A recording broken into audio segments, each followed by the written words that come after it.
시청자 여러분 안녕하십니까. 6월 23일 금요일 서울시의회 플러스입니다. 첫 소식입니다. 서울시의회 도시계획관리위원회 의원들이 현장의 목소리를 듣고 이를 정책에 반영하기 위해 정례회 본회의를 앞두고 서울도시재생 사업이 진행 중인 현장을 방문했습니다. 김정태 서울시의회 도시계획관리위원장은 주민들과의 적극적인 소통을 통해 도시재생을 원활히 추진해 줄 것을 당부하고 역세권 청년주택같이 사업성이 확인된 사안에 대해서는 적극 협조하겠다고 말했습니다. 서울형 도시재생 계획의 핵심지로 부상한 서울역 일대. 서울로 7017 개장으로 사업 진행에 속도가 붙은 상황에서 지역의 목소리를 듣기 위해 서울시의회 도시계획관리위원회 의원들이 현장을 방문했습니다. 가장 먼저 찾은 곳은 중림동 역세권 청년주택 대상지. 사업 활성화를 위한 토지 용도 변경안 의결을 앞두고 있는 만큼 현장의 목소리를 확인하고 이를 반영하기 위해서입니다. 현재 일반 상업지역과 3종 일반 주거지역으로 되어 있습니다. 그래서 이 3종 일반 주거지역을 전체 일반 상업지역으로 변경을 하는. 이어 도시재생지원센터를 방문해 사업 진행 상황과 앞으로의 일정을 확인한 의원들은 이번 사업의 가능성을 확인한 만큼 적극적으로 검토하겠다고 밝혔습니다. 서울시에서는 이 계획을 사전 자문을 통해서 2030 청년주택이 일단 가능성이 있다고 판단을 했고요. 서울시 의회에서도 2030 청년주택의 보급과 확대를 위하여 적극적으로 검토를 해볼 생각입니다. 또 의원들은 개장 한 달을 맞은 서울로 7017에 올라 주요 시설물을 점검하고 서울로를 찾은 시민들의 반응을 확인했습니다. 한편 서울시의회는 이달 29일 열리는 제274회 정례회 본회의에서 사업에 대한 주요 안건을 처리할 예정입니다. TBS 김승환입니다. 정당에 가입한 사람은 학교운영위원회에 위촉될 수 없도록 한 현행 서울시 조례를 시의회가 손보려 하자 시교육청이 반대 입장을 밝혀 논란이 이어지고 있는데요. 서울시의회는 관련 공청회를 열고 교사와 학부모 등 학교 현장의 목소리를 들었습니다. 공청회에서는 학교 운영의 정치적 중립성을 지켜야 한다는 점에는 대체로 공감대가 모아지면서도 조례 개정의 타당성을 놓고 찬반 입장이 엇갈렸는데요. 서울시의회 교육위원회는 이날 제시된 의견들을 두루 참고해 관련 개정안 처리에 대한 입장을 정리할 계획이라고 밝혔습니다. 현행 서울시 조례에 따르면 공립학교 운영위원회는 정당의 당원인 사람을 운영위원으로 둘 수 없습니다. 정당원이 학교 운영에 참여할 경우 교육의 정치적 중립성이 훼손될 수 있다는 우려가 반영된 겁니다. 그런데 서울시 의원 24명은 이 조례가 개인의 정치적 자유를 제한할 수 있다며 해당 규정을 삭제하는 내용의 조례 개정안을 지난 4월 발의했습니다. 하지만 조희연 서울시 교육감은 조례 개정에 대한 반대의 뜻을 밝히면서 관련 의견서를 최근 시의회에 제출한 상태입니다.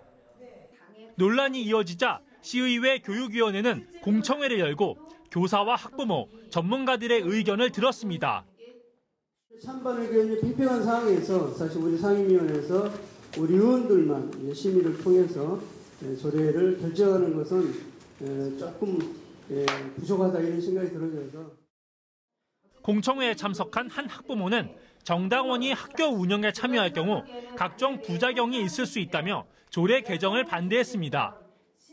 만약에 당원인 분이 의원 중에 계시다. 그래서 이러한 사건이 발생했을 때에는 부정적인 견해와 오해가 굉장히 많이 증폭될 수 있는. 또 다른 학부모는 학교 운영위원회 자격 기준으로 시민 고유의 정치적 자유를 제한해서는 안 된다면서 조례 개정에 찬성 의사를 밝혔습니다. 정당에 가입을 한 상태에서 학운위 활동을 하고 싶습니다 하는데 그런 조례가 있어요. 그러면 저는 시민으로서의 자격을 다 고려하는 걸까요?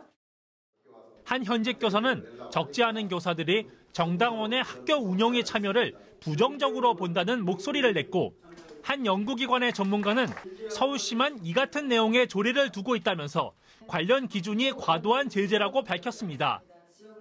시의회 교육위원회는 이날 제시된 의견들을 참고해 관련 개정안 처리에 대한 입장을 정리할 예정입니다. TBS 이강훈입니다. 서울시의회가 제274회 정례회를 진행 중인 가운데 각 상임위원회별 일정이 진행되고 있습니다. 문화체육관광위원회는 서울시 대변인실과 시민소통기획관, 시민의 방송 TBS를 대상으로 지난해 예산 결산과 올해 주요 업무 추진 계획은 어떤지에 대해 질의를 진행했습니다. 이혜경 시의원은 시민소통기획관의 신중한 예산 계획과 집행을 당부하고 김경자 시의원은 TBS가 서울 시민의 세금으로 운영되는 만큼 공영방송의 역할을 충실히 해줄 것을 주문했습니다. 서울시의회는 제274회 정례회를 열고 상임위원회별로 안건을 처리하는 의사 일정을 시작했습니다. 서울시의회 문화체육관광위원회는 지난 19일 소관 부서 가운데 서울시 대변인실과 시민소통 담당관, TBS를 대상으로 지난해 예산이 제대로 활용됐는지, 올해 업무 계획은 어떤지에 대한 질의를 진행했습니다. 가장 먼저 서울시 대변인실은 해외 언론의 취재를 지원하는 업체를 선정하는 과정에서 한 업체와 같은 예산으로 수년간 업무를 진행한 것과 관련해 일한 만큼 사후에 정산하는 방향으로 개선이 필요하다는 지적이 제기됐습니다. 일단은 이거는 대행사에서 정산을 하고 난 다음에 돈을 받아가는 거죠. 실질적으로는 어떤 사업 내용도 줄고 추진 실적도 줄고 그런데도 1억 9천을 받아가요. 시민소통기획관의 경우 시정 홍보와 관련해서 계속해서 책정한 예산에 비해 사용되지 않는 비율이 높다는 지적과 함께 지난해 사업이 중단된 사례를 들어 신중한 계획을 세울 것을 당부했습니다.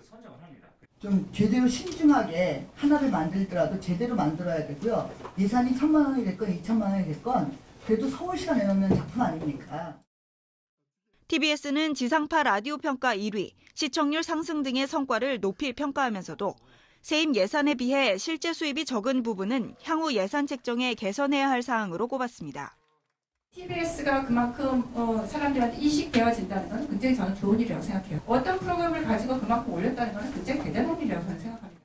라디오 방송될 때 라디오에 들어가는 광고는 사실은 95.1에서는 광고를 팔 수가 없게 돼 있어서 협찬 캠페인 수입이 있는 정도거든요. 근데 실제로 그 광고는 팟캐스트에서 발생이 되고 있는 새로운 수입이라고 해요. 또한 서울 시민의 세금으로 운영되는 공영방송으로서 역할을 충실히 해줄 것을 주문했습니다. 진행자분들께도 앞으로도 꼭 선거가 아니더라도 이런 시사나 또는 각 당에서 일어나고 있는 것들을 풍자할 때 너무 한쪽에 치우치지 않도록 해주시면 참 좋겠습니다. 서울시의회는 23일까지 상임위원회별 심의를 거친 뒤 예산결산 특별위를 거쳐 29일 본회의에서 각종 안건을 처리할 예정입니다. TBS 김지희입니다. 지하철 1,4호선이 운행되는 창동역은 용산역이나 청량리역처럼 민자 역사로 조성될 예정이었는데요.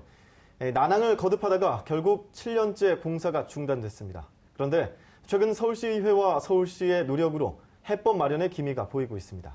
김용석 서울시의회 의원은 창동 민자 역사와 같이 장기 방치 건축물에 대해 서울시가 매입을 하거나 여러 대책을 수립해 문제를 해결해야 한다고 주장했습니다. 올리다만 철골 구조물은 정처 없이 녹이 슬고 있습니다. 인부들의 손놀림이 분주할 공사장엔 적막감이 맴돕니다. 7년째 공사가 중단된 창동역 민자 역사입니다. 창동역 민자 역사는 2002년 서울시 심의를 거쳐 2004년 허가가 났지만 시행사 부도 등의 악재가 겹치면서 2010년부터 공사가 중단된 채 방치되고 있습니다. 시행사인 창동역사 주식회사가 대출금을 갚지 못하면서 은행 압류에 들어갔고 공사비 160억 원을 지급하지 못한 것이 공사 중단의 단초가 됐습니다. 게다가 역산의 점포를 분양받은 1,400명의 투자금도 순식간에 공중분해 돼버렸습니다. 당시 지하 2층, 지상 10층의 복합시설로 설계된 이 건물은 현재 공정률 27%, 5층 골격만 갖춘 상태입니다. 흉물이 된 창동역 민자 역사를 보는 주민들은 답답하기만 합니다. 진다고 좋아는 했지만 그냥 짓다가 이렇게 멈춘 상태에서 보면 사실 답답하죠. 뭐 하루 이틀도 아니고 몇 년 동안 이런 상태에 있다는 거 보면은 사실 많이 답답합니다. 주민으로서. 이런 가운데 민간 사업인 창동역 민자 역사를 정부와 서울시가 나서서 해결해야 한다는 주장이 제기돼 주목받고 있습니다. 서울시 동북지역 활성화 사업인 창동 상계 신경제중심지의 순항을 위해서 창동역 민자역사가 필요하다는 게 이유입니다. 창동 민자역사 관련해서 공사 중단, 그다음에 장기 방치 건축물에 대해서는 서울시가 대책을 수립할 것 같습니다. 그러면 그 대책 속에는 매입까지도 있거든요. 그래서 그런 부분에 대해서 적극 제가 주문을 한 거고. 서울시는 새 정부 출범 이후 사업을 주관하고 있는 코레일과 협조가 잘 되고 있다며 창동역 민자역사의 정상화에 적극적으로 나서겠다는 방침입니다. 어떻게 하든 새로운 방안을 마련해야 되는데 저걸 코레일에만 맡겨놓지 않고 우리도 서울시가 상당한 정도의 힘을 기울여서 또 함께 코레일과 함께 뭔가 저걸 새롭게 시작을 하든 아니면 철거를 하고 뭘 새롭게 하든 같이 해서 해결을 하도록 그렇게 하겠습니다. 허송세월을 보내며 지역의 흉물로 전락해버린 창동역 민자역사. 일각에서는 서울시의 지원이 어려울 경우 청년 창업센터 같은 공공성을 지닌 건물로 용도 변경을 하는 안도 검토할 필요가 있다고 조언하고 있습니다. TBS 박철미입니다.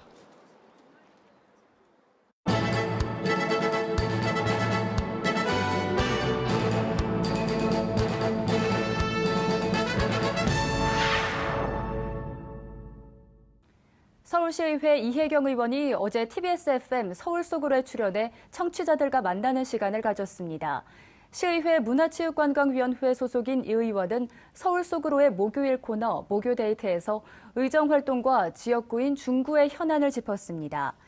이 의원은 이 자리에서 약수동 저층 주거지의 부족한 생활 편의시설 문제를 언급하며 기존 시설을 효율적으로 이용할 수 있도록 하는 방안을 논의했습니다. 또 중구의 대표적인 축제인 정동 야행이 전국적인 축제로 확대될 수 있도록 더욱 노력해 나가겠다고 밝혔습니다. TBS FM 서울 속으로는 평일 오전 11시부터 12시까지 진행되며 목요 데이트에서는 서울시의회 초선 의원들을 초대해 시의회와 시민들이 한 걸음 더 가까워지는 자리를 마련하고 있습니다. 다음 주에는 이병혜 의원이 출연할 예정입니다. 서울시의회 강구덕 의원이 지난 21일 TBS 유용화의 시시각각에 출연해 친환경 교통수단인 트램에 대해 대담하는 시간을 가졌습니다. 강 의원은 이 자리에서 트램이 시민들의 대중교통 이용 시간을 절감시키고 교통약자의 편의성을 제공할 뿐만 아니라 관광을 통한 지역경제 활성화로 지역 발전을 앞당길 수 있다고 말했습니다. 또한 트램 운행으로 보행 친화적인 건강도시 문화 확산을 기대할 수 있다고 덧붙였습니다. 아울러 강구덕 의원은 트램의 성공적 도입을 위해서는 지방자치단체장들의 확고한 실현 의지가 중요하다며 도로교통법 개정과 함께 무엇보다 시민들이 제대로 이용할 수 있도록 치밀한 정책과 예산이 준비돼야 한다고 말했습니다.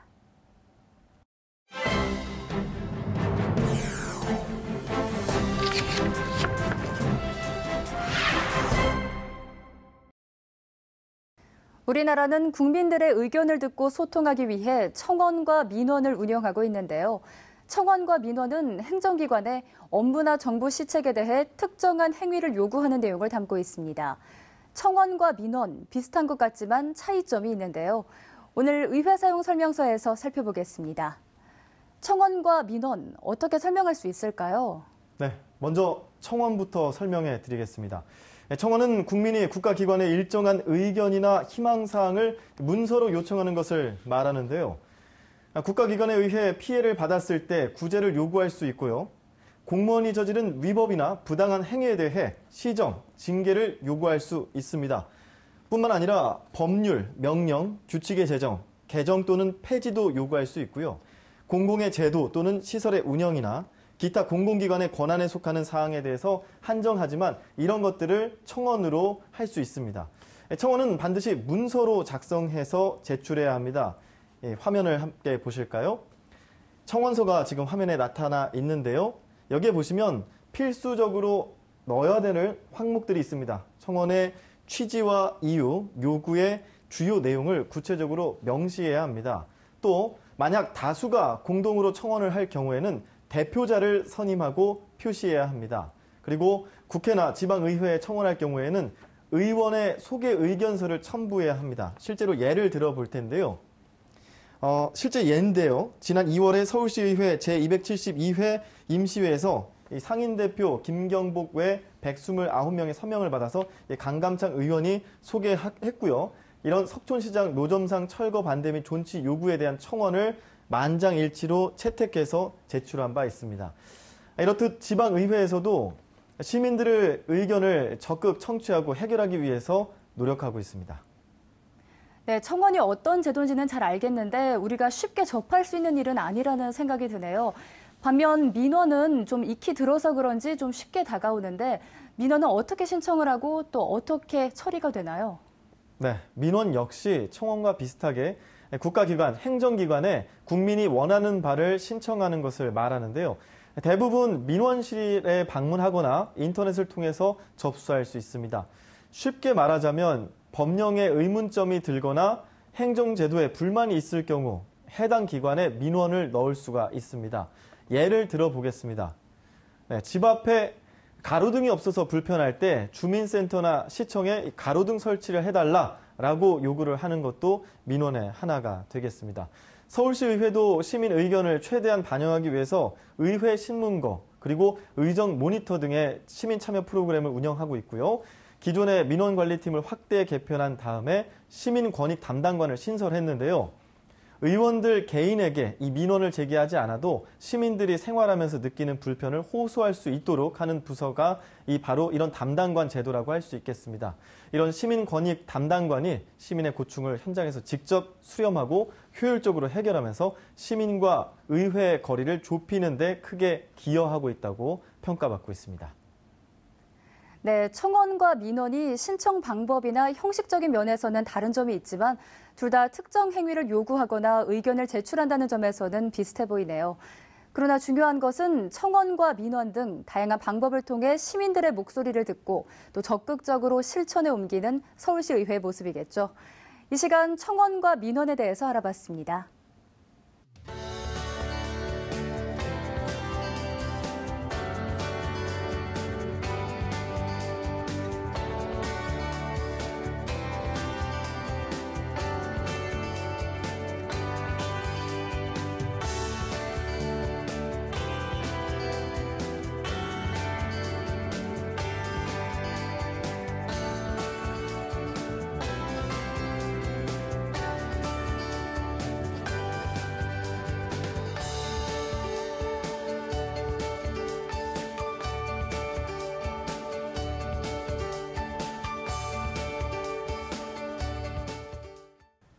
서울시의회 플러스 준비한 소식은 여기까지입니다. 다음 주 금요일 더 알찬 소식으로 찾아뵙겠습니다.